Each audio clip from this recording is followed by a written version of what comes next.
So last night there was this big Alexander Technique soiree where I got to meet many of the teachers in Southern California for the first time, and it was a very exciting event. There was an obstacle for me to attending the soiree. It was on Shabbat. It started at 4 p.m. Shabbat didn't end till about 5:20 last night. So 4 miles away, I can walk that. So I left the house at about 2:52 p.m. yesterday afternoon, and I'm walking east on Robertson Boulevard, and very quickly, within a couple of blocks, I'm outside of Torah Town. I do pass a small Chabad and the tiny Knesset Israel shul, and there's no sign of Yiddishkeit. And I kind of look west, and the sun's dropping in the horizon, and thinking, I didn't think my life would turn out like this. So I keep walking east on Robertson. When I get near the 10 around Hamilton High School, I start walking west on National and past these children playing very roughly in the streets, and I wonder how many of them are criminally violent. This is an entirely different class of people than those I hang out with at synagogue. They're much rougher, they're less educated, they're less successful, they're more indulgent by the looks of things. I figure they'd punch me in the face if they knew what I was thinking, so I don't make eye contact. And I pass a group of winos, and one says, "Nice beard, man." So I think these people are less inhibited than my own kind. They're less constipated about talking to strangers. They don't look at the outside world as the enemy to be debunked.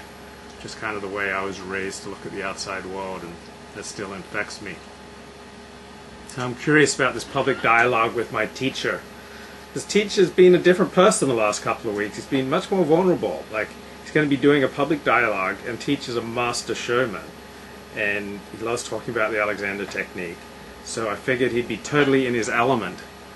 And yet he seemed very introspective the past 2 weeks, and even a tad melancholy.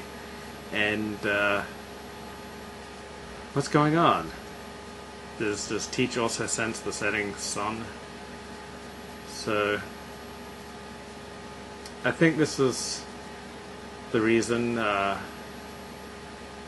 he senses a changing in the generations, that the teachers ordained by FM Alexander himself have almost all died. Now Teach and others in their 60s, they're the senior generation, and soon they too will move on. And it's kind of like changing the guard. That's what's going on tonight. So a friend of mine says to a group of us, "You're so much more appropriate now than your first 3 months in Alexander Technique training." I was always popping off. Though I talk on and on at the party about inhibition and the technique until my voice kind of gives way, and I take the first ride home to light my menorah. It's the 4th night of Hanukkah. My best friend's engagement party was last night, and I missed it. She was once converting to Orthodox Judaism, much like myself. We davened for years at the same synagogue. Now she was marrying a goy. They dress the wound of my people as though it were not serious. Peace, peace, they say, when there is no peace.